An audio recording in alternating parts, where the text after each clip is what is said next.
Everybody want to be the boss till it's time to pay for the office. Are you built for it? Okay. So I'm going to give you 5 reasons. Okay.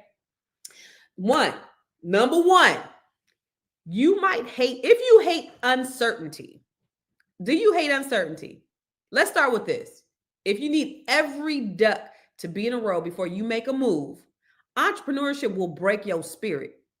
There are no guarantees. It's just risk, reinvention, and you have to have a ton of faith. If you can't operate in chaos or make decisions when the money is tight, this might not be your ministry, sis, brother. It may not be your ministry. Okay. If you are just singularly focused, you need to have some type of security. You don't know when the next thing is coming. It might be feast or famine. There's a lot of famine before there is feast in entrepreneurship. Yeah. And so if you can't weather the storm when there's famine, you certainly won't be able to weather it when it comes to feast. Because a lot of times you'll be grinding and grinding and grinding and grinding, and then it doesn't happen. And you're like, why the hell am I doing this? You start to question yourself. You start to question your purpose. You ask God, you say, oh God, this is what I want.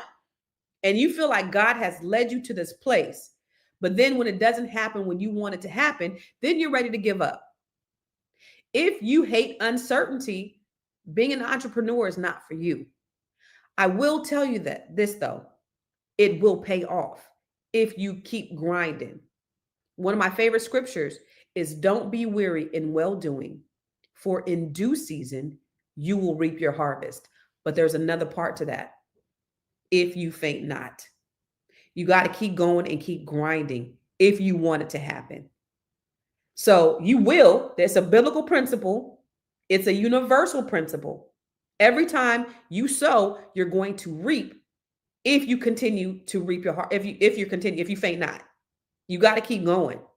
So if you can't weather the storm, when there's uncertainty, when there's famine in the land, entrepreneurship may not be for you. You might not be cut out for this. And that's okay. Everybody ain't cut out for it.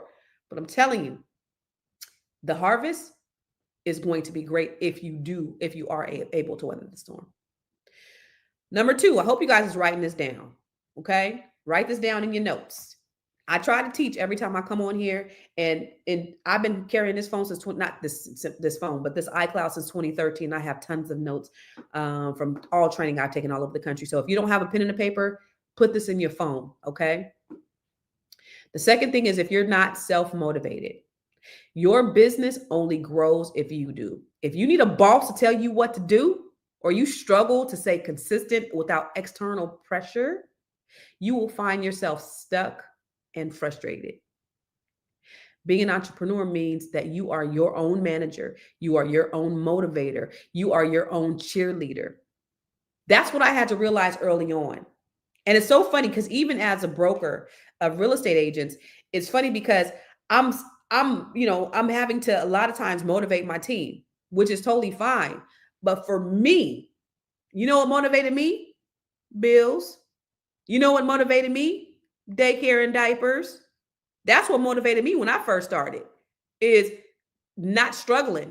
What motivated me was not having to go to a job to go work for somebody else. Motivated me was seeing the bigger picture, seeing what was on the other side, that it was going to be greater later. That's what was my motivation, because I knew if I bet on myself, I knew that I could conquer anything. I knew that I was a sure thing.